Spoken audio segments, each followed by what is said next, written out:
remaining constant with FY18. We are currently reviewing increasing our preschool tuitions. It won't be a significant increase, but it will generate a little bit more revenue for us. However, we're also losing students from our Career and Technical Center program. So in order to keep that revenue the same, we'll need to continue to market that program and draw students back into the program. Medicaid revenues are showing a slight increase from projection based on what we've historically received, although there's a lot going on in Washington right now, so how some of these federal programs will come down, that's still somewhat up in the air. Our other revenue is remaining constant. We're not expecting an increase in gate receipts or miscellaneous reimbursements, including the cell tower revenue. One of the changes in our budget that is different from the past several Coventry schools' budget is I'm not projecting the use of fund balance. Coventry schools, in looking at some of the details, has been running on a structural deficit for the past several years because we've drawn down fund balance from WB Community Health, which is where we purchase our health insurance, and continuously drawing down on our reserves. The use of fund balance is not necessarily a bad thing if it's used for one-time expenditures, but when you're using it to plug a budget hole, it creates a long-term structural deficit. So as of right now, I have $0 included in the use of fund balance.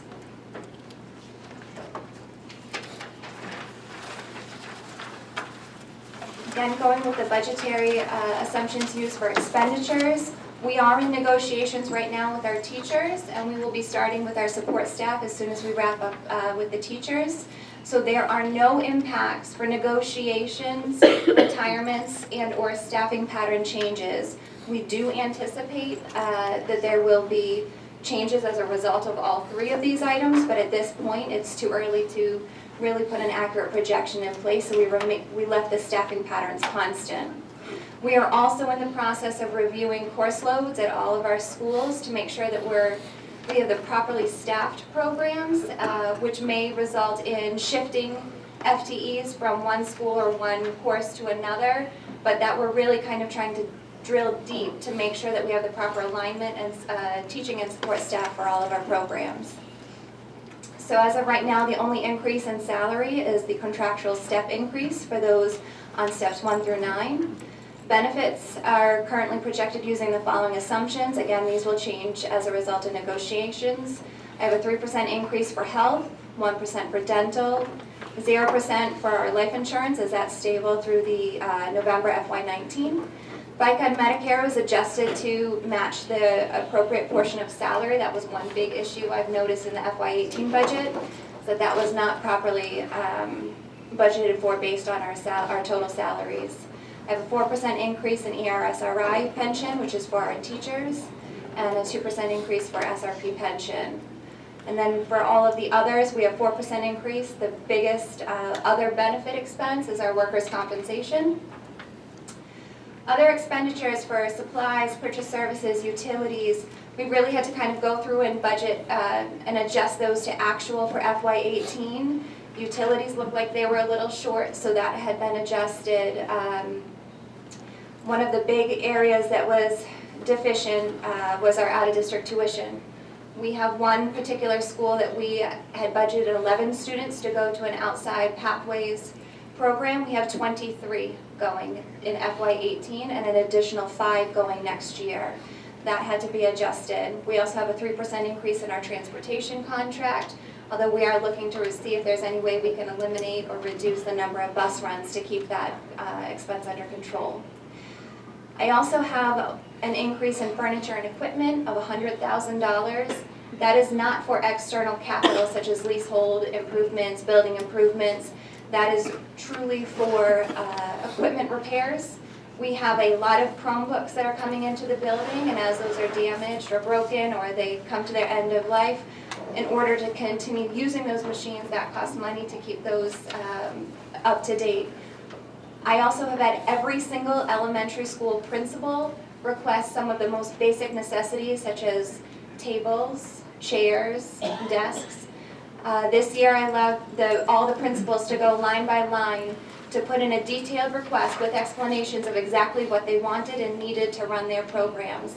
And I brought this up to the school committee because I think it's an important point when a principal has the option to choose between educational software to advance our students, but they need to choose to purchase things like furniture and chairs. That really needs to be noted. We as a community need to make sure we have those basic purchases in the classroom so that they can move our students forward. We know that the budget is extremely tight, and with things such as the reduction in state aid, we've had to take a proactive approach from both our revenues and expenditures. I've had several meetings with RIDE to make sure that the calculations for the funding formula are accurate, that I can tie into the information that's being used. Also to try and challenge some of the numbers that are being used, especially comparing it to some of the other communities around. We've been working very hard to make sure that our student data is monitored closely. The correct capturing of students who qualify for free and reduced price lunch has a direct impact on our state education aid. So making sure that we have all students identified in total and their status captured is extremely important. We're proposing increasing our preschool tuition rates. The special education department and the finance department have worked closely to make sure that we're identifying all Medicaid eligible expenditures as well as all high cost students for special education reimbursement so that we can maximize those reimbursements back to the district and the community. We are reviewing our career and tech course offerings to determine if there's a way that we can generate more tuition in students so that we can be more attractive to those communities around us, and also to try and create programs in-house to prevent students from wanting to go to other districts. And we're also exploring other options. Mr. Levis may jump in on this now or later about looking to see if we can tuition students in from China. On the expenditure side, as I mentioned, we are in negotiations, so salary and benefit packages will change as a result of those. We're reviewing all staffing course loads to determine what programs are overstaffed or understaffed and how best to utilize our human capital. We are currently exploring going out to bid for our healthcare package to ensure that we are offering the best healthcare that we can offer our employees at the lowest cost for the community.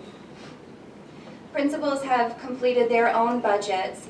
Being new to the district, and we've had a lot of new central administration here, to have a real handle on what those schools need, and the need is varying between all of the different elementary schools.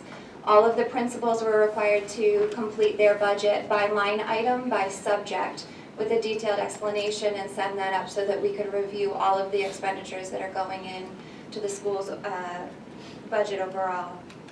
We're reviewing all software, curriculum, and equipment to make sure that it aligns to our educational objectives. We're evaluating our out-of-district tuition costs, especially in the areas of special education. We want the kids to stay in their community if possible, but that also requires us to have the support to be able to provide the services that those students need. And we are reviewing all of our purchase service agreements, such as transportation and our other consultants, to make sure that we're maximizing the dollars that we spend. I apologize, this is a little bit small, but this is essentially the summary of our FY19 projections. I have this broken down by the different categories of revenue and benefits, similar to how we report out to the Auditor General and how I report out on a monthly basis to the school committee. All of the assumptions that I had just noted are really the genesis for how we got these numbers in the FY19 projected column. You'll see in the first two columns I have the FY18 adjusted budget and the FY18 projected. That's as of November 30th, so that's a fairly current projection, and that was the basis for the increase or decrease for FY19 based on those assumptions. I'm going to jump to the next page because I know really why we're here is what that means to the local appropriations.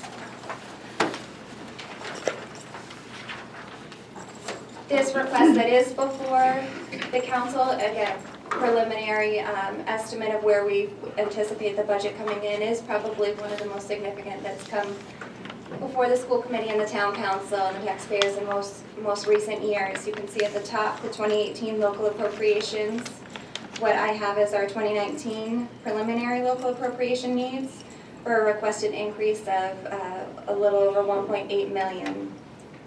What I did below that was to show some of the budgetary changes that we've had to handle and absorb as a school district below that we had not come back to the taxpayers or the town for. FY18 reduction in state education aid. Last year, around April, I think it was right after the public hearing, we received notice that we were going to be receiving $535,000 less in state education aid than we had been told. Then 2 days later, we were told that we were going to receive $233,000 less in federal aid. The school committee did not ask the town for any additional funds to cover those deficits, even though other communities in the state that experienced that type of loss did go back to their towns.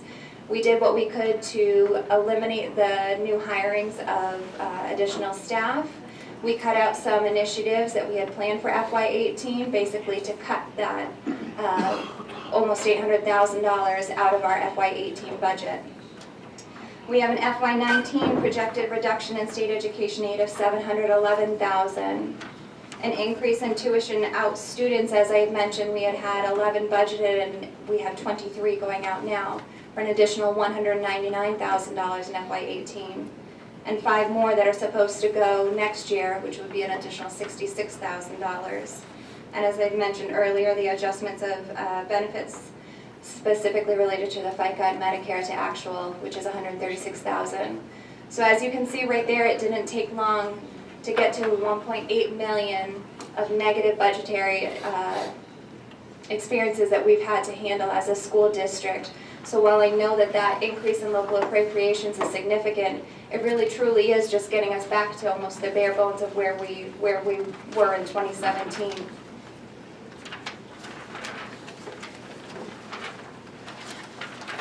How that will compare to the total tax levy is on the next slide.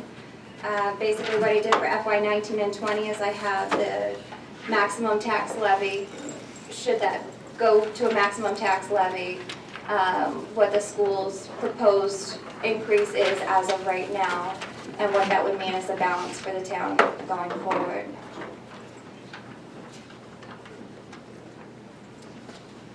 I can open it up to questions and comments, and just before I do, this is obviously at a very high level, and we're very early in our budgetary stages. Most of the assumptions that we're working off of are preliminary in nature, but we do hope that going forward when we have these budget hearings and workshops, that we have representatives of the council and the community there when we dive into the details a little bit deeper and start looking line by line at this, so that everybody has a handle on the budget that we're proposing, because it's obviously going to impact all of our students and our community at large. Well, thank you, Mrs. Mangiarelli. First of all, I'd like to say how pleased I am personally that we have a full-time finance director for our school department. I think I've stated that over the number of years that I've been on the council, and it's just too important of a topic, too important of a department, and too important financially to the town residents to not have one. So thank you for accepting the position. I know Mr. Levis and the school committee are very pleased with your work thus far, and I know that you're certainly on top of the numbers. I guess my question initially to have one is that we've taken, I've seen the hits from the state aid, from the federal aid, more hits from the state aid, and losing or having to pay for additional students in the is it PATH programs? I think you said, is that how it's termed? Right, they're right. Called pathways. Pathways, I'm sorry. Okay, so I understand all the figures pretty well.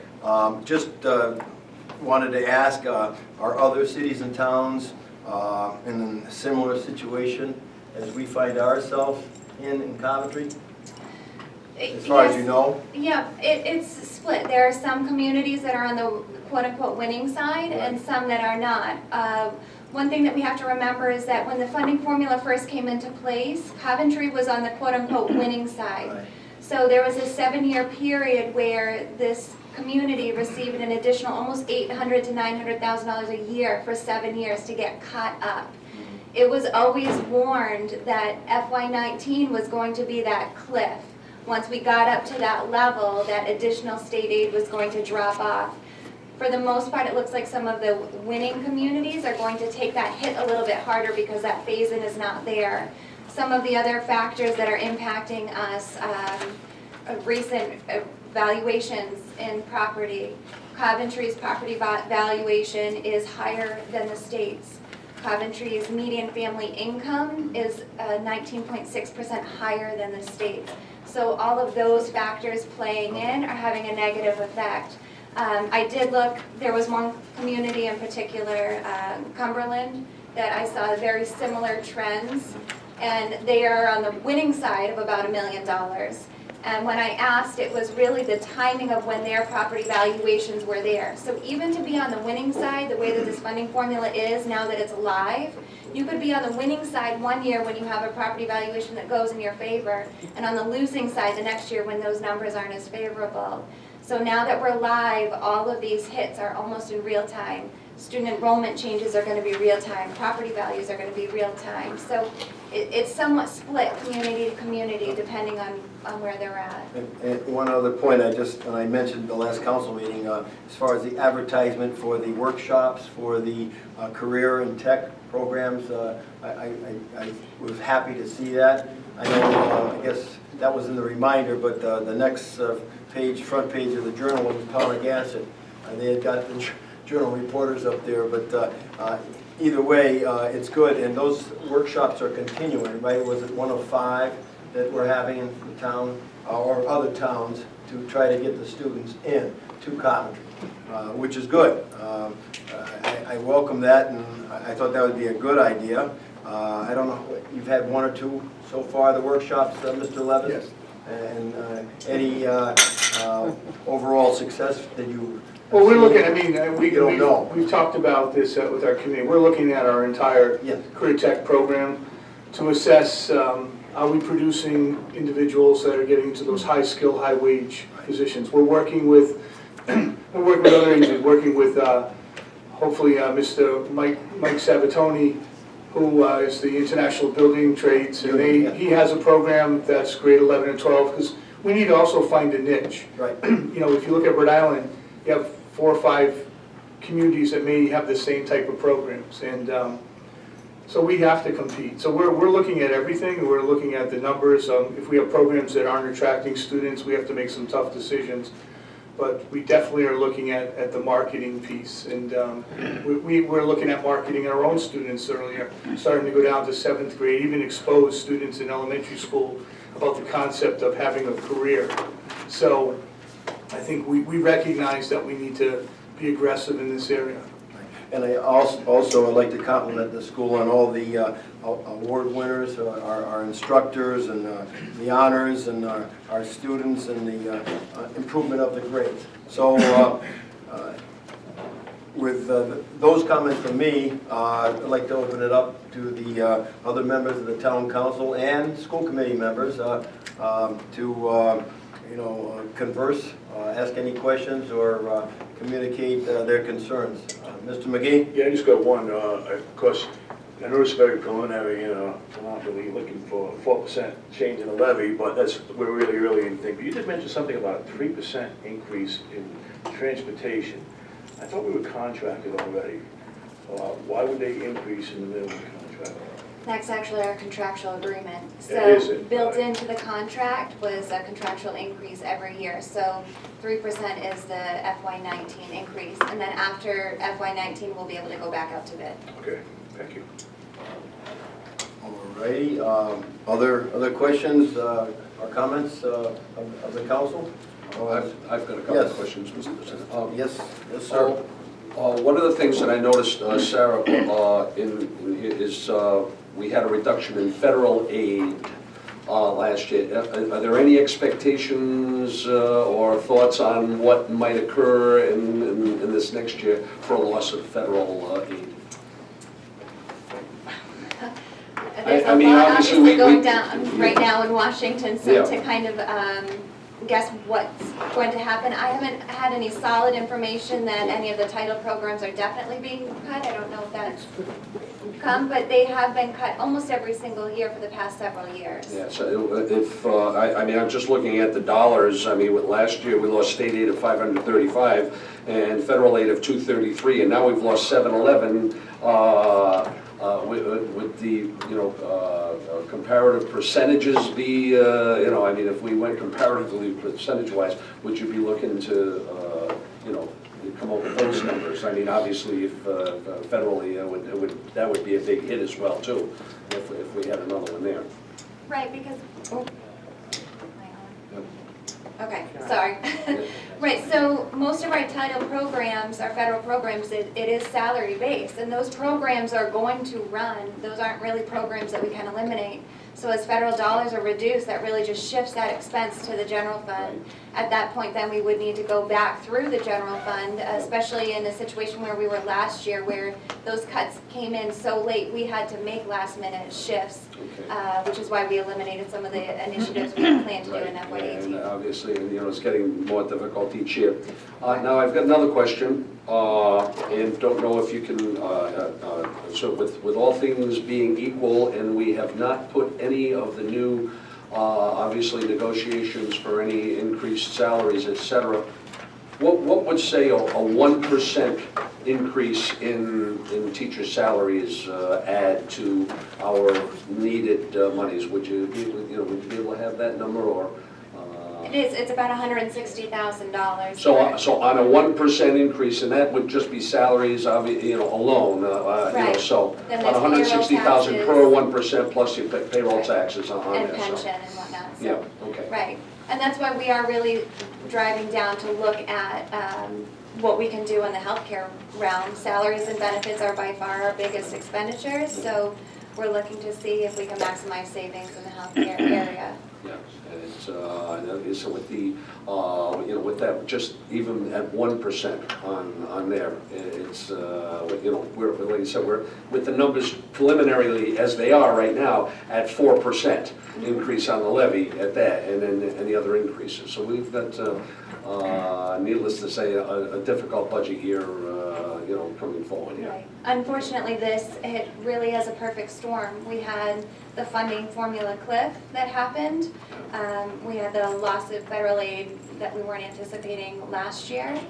We hit negotiations this year, and we had an increase in out-of-district tuition. So almost every one of our big costs was hit this year, came in, all yeah. at once. And as well as the happening on the town side as well, too. So. Right. So, yeah, it's making it difficult on both sides, but thank you for your work, it was very good. Mr. President? Yes, Mr. sir. President, Yes. I just want Mr. to Florio. say what a great job Sarah has been doing, and she's been working with Mr. Tebow on a number of initiatives as well. And they've worked very, something we haven't seen in a long time. The town financial person working with the school committee financial person, and they work very well together, as does the superintendent and the town manager.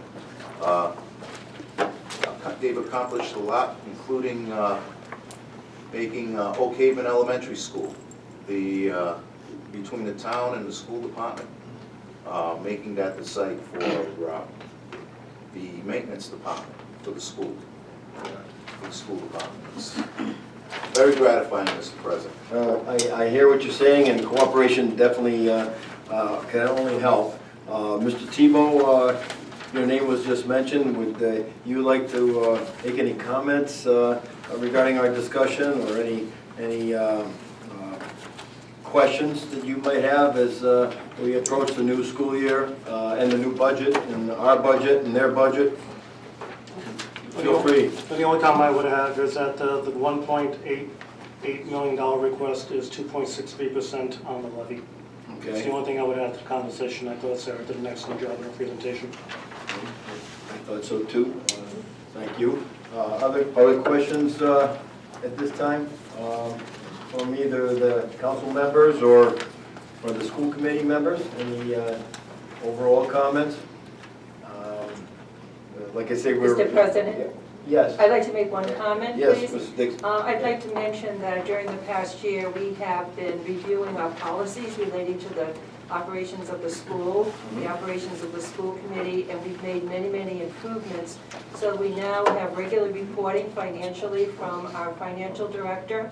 We've also put in financial oversight policies, and we also have put in certain policies that require us to approve changes from line to line, category to category. So I want you to be assured that we have greatly improved our observation and our understanding of what is happening with the monies that are being raised by our voters.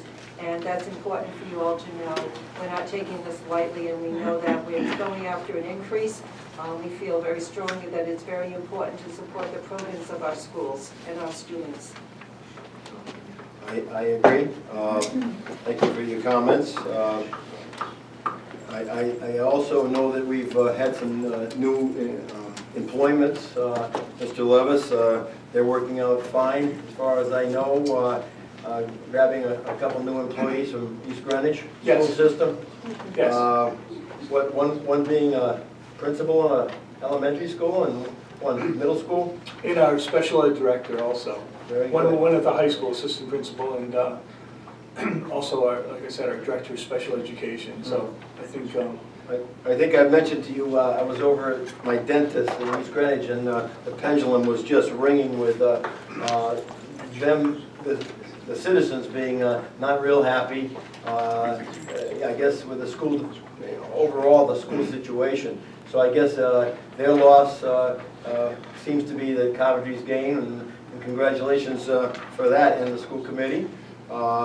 It's always good news when others are upset that other individuals go to other towns, and those were the good individuals as far as the comments were in the newspaper, and we hopefully reap the benefits, which is good. Each grade, each teacher, each class, and that's a good article I read. Other questions, any other comments? Mr. President, I'd Yes. like to add one more comment. Please do. I recently met the chairperson of the Cranston School Committee Yes. at a social function, and the first thing he said to me is, "You're taking away our best people." Oh, So we've got some hires from Cranston, and that's the first thing he said to me. He said, "Please stop." Don't listen. No, I'm not listening. Okay. Mr. President. Yes, Mr. Florio. The principal at Tioga Elementary School Yes. is the principal you've been speaking Yes. about, Dominic Juicy. Yes.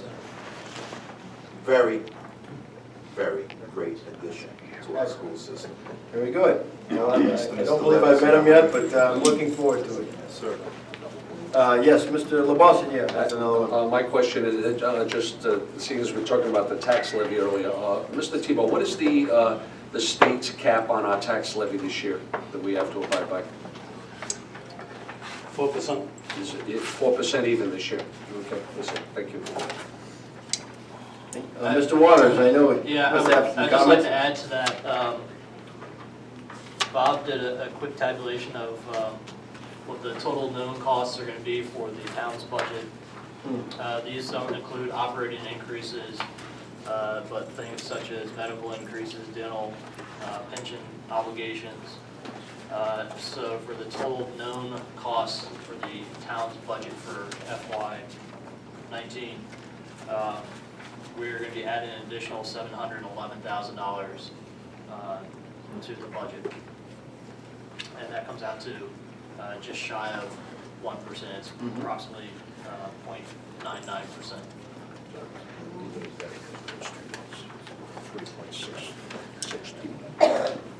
Okay, and I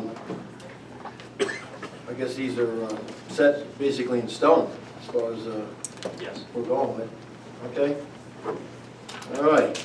Well, it's obviously going to be a tough budget year for a lot of different reasons. And our school department, of course, is one of them, but it's obviously education, as everybody knows, is so important to our future.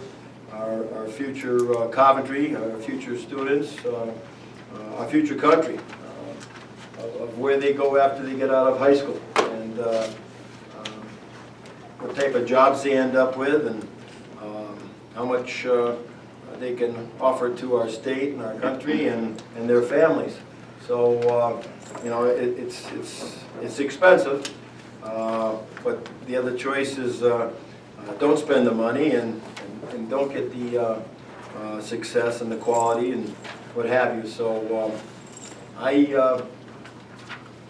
don't have any other questions myself. Let me ask one more time before we take a short break before 7. If there's any other additional comments or questions. If not, I do want to wish I know the school committee will be staying, but I don't think I started with wishing everyone a Merry Christmas and a Happy New Year, and a prosperous one, let's hope, and a successful one. So I guess I'll end at that, Mr. Waters, and we'll take a break, approximately 15 minutes, and we have some refreshments behind us. So please feel free to mingle, and we'll be back to begin the regular meeting with the legislative representatives. I see at least 4 have arrived out of our 8. Maybe I saw another one in and out, but we'll take the break and we'll be back at 7.